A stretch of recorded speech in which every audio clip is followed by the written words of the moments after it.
Okay, James, let's talk about Brexit. For our American listeners who aren't aware of this, David Cameron, the Prime Minister of the United Kingdom, fired the starting gun in the EU referendum campaign.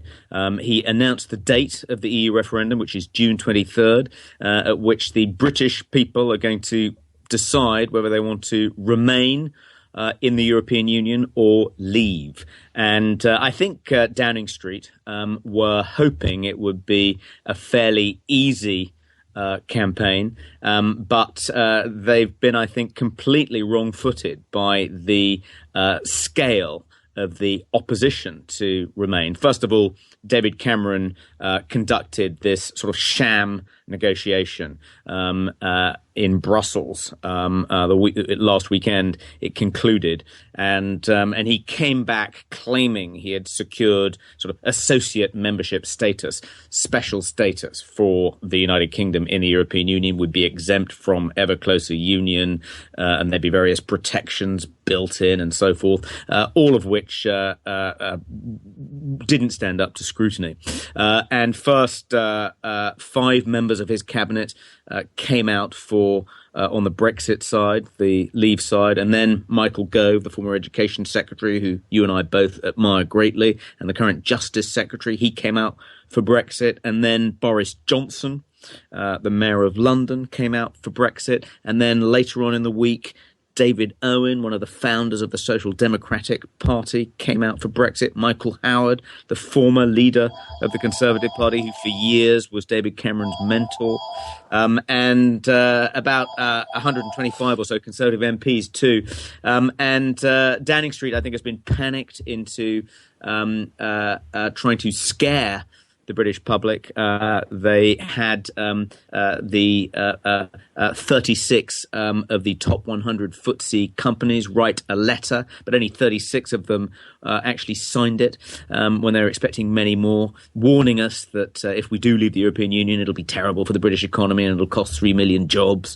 And then he had these, Downing Street then organised this letter, and these various senior military personnel warned about the terrible implications for Britain's security if we leave the European Union. It turned out that one of the signatories of that letter, General Sir Michael Rose, didn't even know his name was going to be used, which is a bit embarrassing for Downing Street. I think they've been panicked into this kind of Project Fear to try and scare people into staying in the European Union, you know, stay close to nurse for fear of something worse. But actually it looks as though the Brexit side of this debate has got real momentum.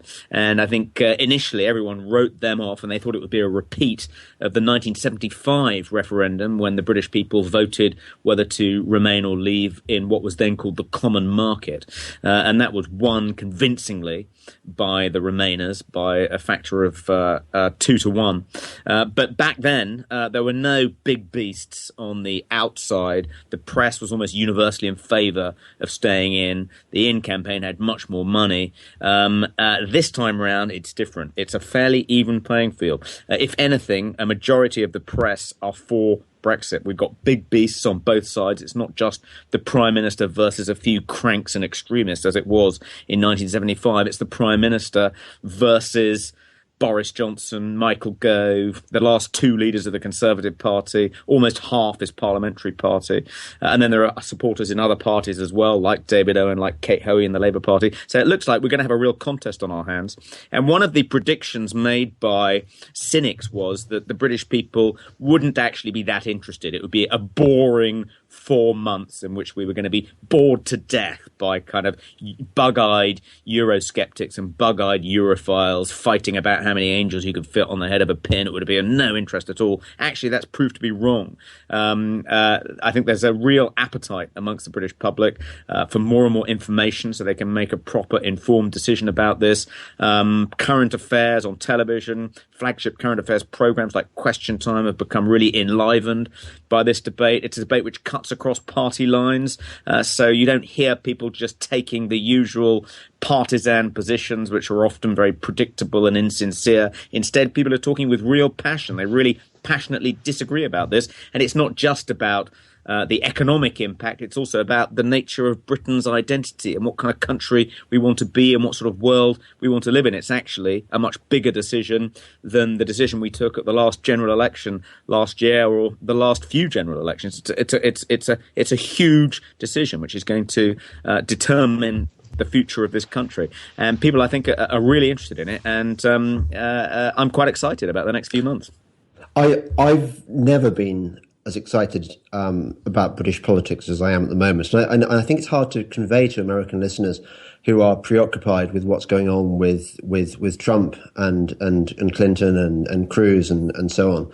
But trust me, Americans, this really is the big one for us in Britain. It matters so much because ultimately it's about our national identity, about where we're going to be in the next few decades.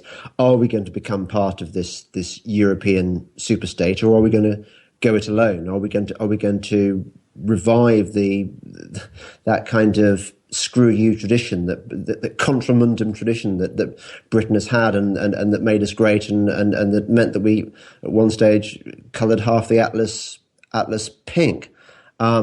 And what's interesting for me, apart from anything else, is the unlikely alliances that have formed. I mean, I was shocked to discover that one of the people I really can't stand normally, that irritant called Canon Giles Fraser, yes. a trendy lefty priest, who espouses all the kind of social justice warrior / Occupy values that I normally despise. It turns out that he was making the left-wing case the other day for a Brexit. And I was thinking, yeah, it's a bit like that film. Is it Enemy Mine where an astronaut and yes. an alien find themselves yes. fighting for survival on a planet, which I think was based on an Israeli film, wasn't it? Where an Israeli soldier and a Palestinian find themselves fighting for survival together. These unlikely alliances that are forming. David Owen, again, this somebody I would have written off as an incredibly irritating, bien-pensant liberal type, suddenly sticking up for a cause I believe in, and George Galloway. The appalling George Galloway. George Galloway. Yeah. I mean, he really is. He's George Galloway, who, inter alia, it was revealed recently, the convoy, some sort of peace convoy he took to the Middle East. Yeah, pro-Palestinian peace convoy, yeah. Yeah, included in its number several people who ended up sort of decapitating prisoners for ISIS. Yeah. So this appalling character is an ally. I'm not sure. I don't know about you, Tebs. I could do without him, frankly. I really could as well. I'm not sure that the votes he will bring into our cause justify the argument. Apparently, the argument amongst the argument that Nigel Farage and his allies make. Nigel Farage unveiled this unexpected supporter at a rally last weekend. Everyone thought he was going to unveil some sort of really respectable politician, perhaps a kind of big beast from the Labour Party. Or Joan Collins or something fun like that. But it turned out to be, George Galloway, the most toxic politician in the United Kingdom. But I think the Farageist excuse was he can deliver the Muslim vote. But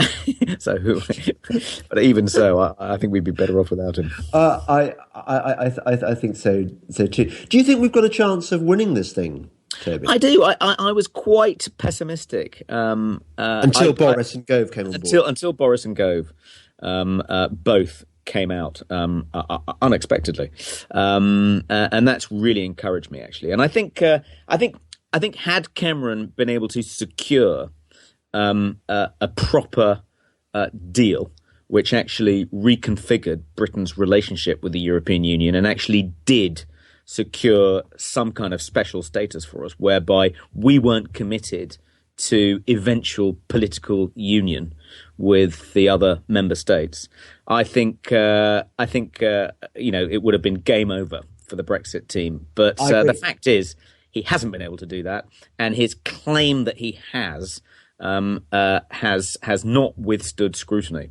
And in particular, the claim that the agreement he has reached is legally binding, that's fallen apart almost instantly. And I think, I think everyone was expecting on the Brexit side, Downing Street to stand behind this deal. And that's certainly how they started out fighting this campaign. It was almost like Chamberlain coming back from Munich, waving the papers. And almost within 48 hours, we were hearing no more about it because they realised that they weren't going to be able to sell this particular pup to the British people. So now they're having to, and they can't claim that they were federalists all along, and actually we didn't need to reform our relationship with the European Union because it was always fine, or at least the prospect of leaving was always going to be worse, no matter what the terms on which we remain members. They can't really fall back on a kind of federalist position because, David Cameron and George Osborne, the Chancellor, have long been, quote-unquote, Eurosceptics. They've certainly made a lot of Eurosceptic noises and claimed to be, Eurosceptics. So they can't really fall back on a kind of full-blown federalist position. So they're having to resort to Project Fear.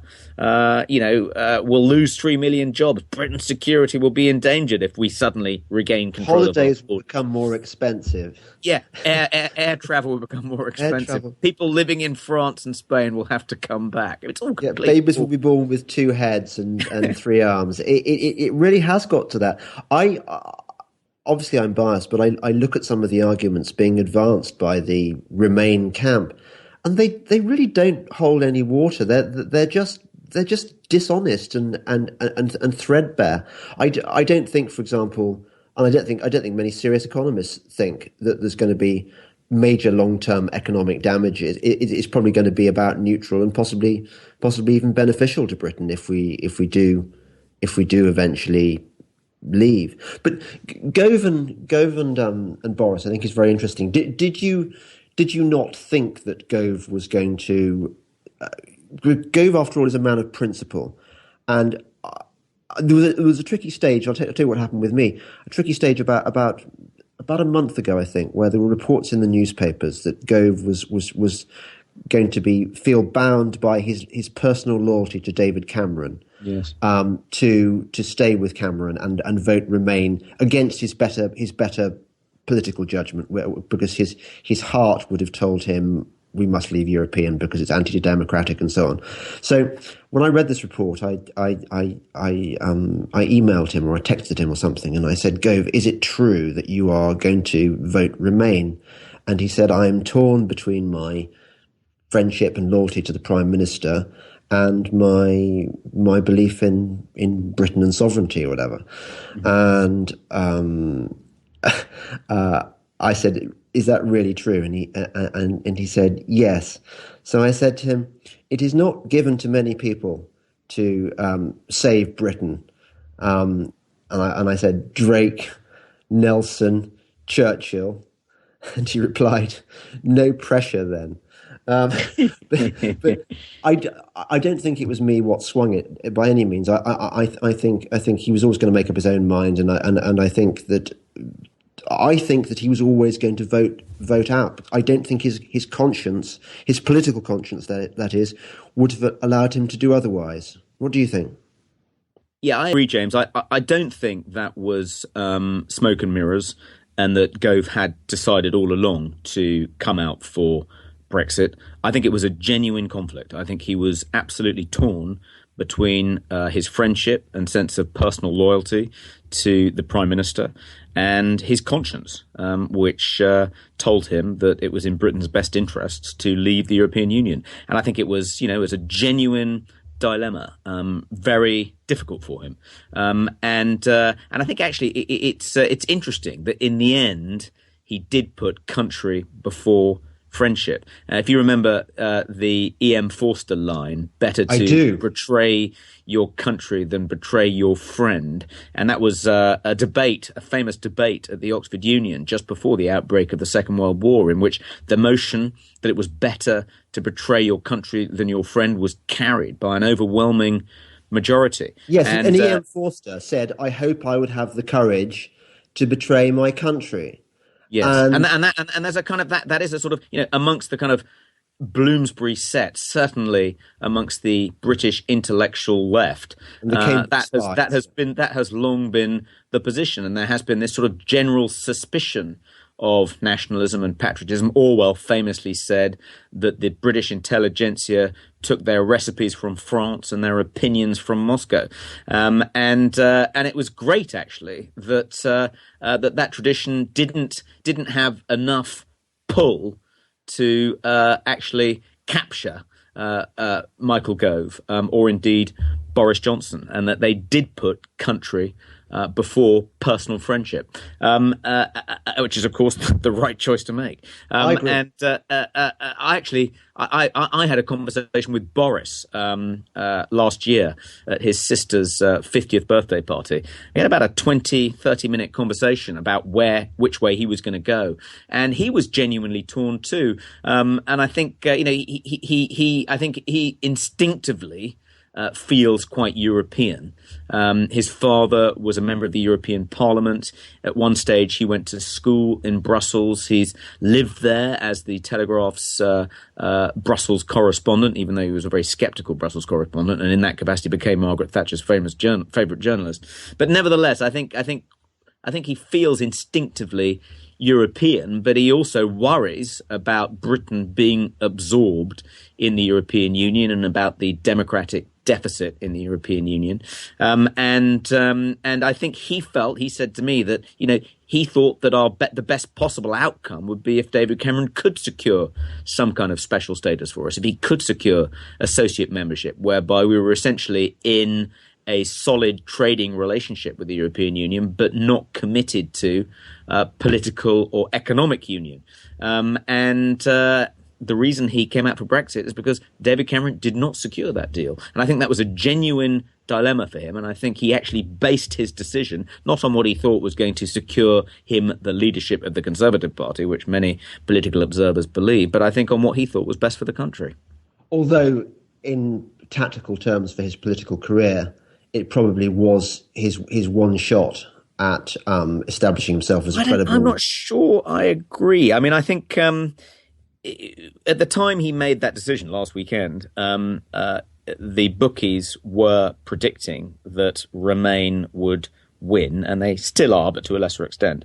In all likelihood, Remain will beat Leave, which means Boris will end up on the losing side, and his great ticket, the great central plank of his leadership platform, is that he's a winner. He's won 2 mayoral elections. He's beaten Labour in a Labour city. He's capable of reaching non-Conservative voters and persuading them to vote Conservative. That's his great asset, his electoral appeal, which cuts across party lines. If he proves not to be able to do that as one of the leaders of the Leave campaign, and Leave is defeated, then that particular fairy dust will be removed. He won't be able to claim that he's always on the winning side, that he has this great ability to move the people. So I think that'll damage him as a potential future leader. And I also think that, he's antagonized Boris and he's antagonized the Prime Minister and the Chancellor by coming out for Remain. We saw that with the Prime Minister's vitriolic attack on him in the House of Commons earlier this week. If Remain wins, they'll be in, a position of considerable power. David Cameron will have won. That'll be his 3rd referendum that he's won. He's won effectively 2 general elections. He'll be one of the most successful Conservative leaders in history. He'll have enormous authority within the party and even amongst the party members, as will George Osborne as the architect of this victory. I think they'll be able to do quite a lot to nobble Boris as a leadership candidate if Leave loses. So I think he is risking something, and I'm not sure that he'll be in a better position, win or lose, to succeed David Cameron in a few years' time. I think, if he wins, if Leave wins, then I think Cameron will almost certainly have to resign, and Boris will then be in pole position to become the next leader and the next Prime Minister. But I don't think that's a foregone conclusion either. I mean, I think there'll be other people on the Leave side who'll have something to say about that. I don't think it'll be a coronation. No, I agree. I think your analysis is very interesting, and I respect it.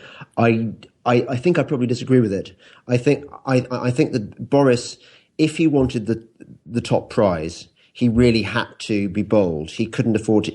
Okay, by by sticking with Cameron, he might have got Home Secretary, Foreign Secretary. I think he could have named his position in the They offered him cabinet. foreign secretary. They offered him foreign secretary. Yeah, but I think now he doesn't really want these minor trinkets. He wants the big prize.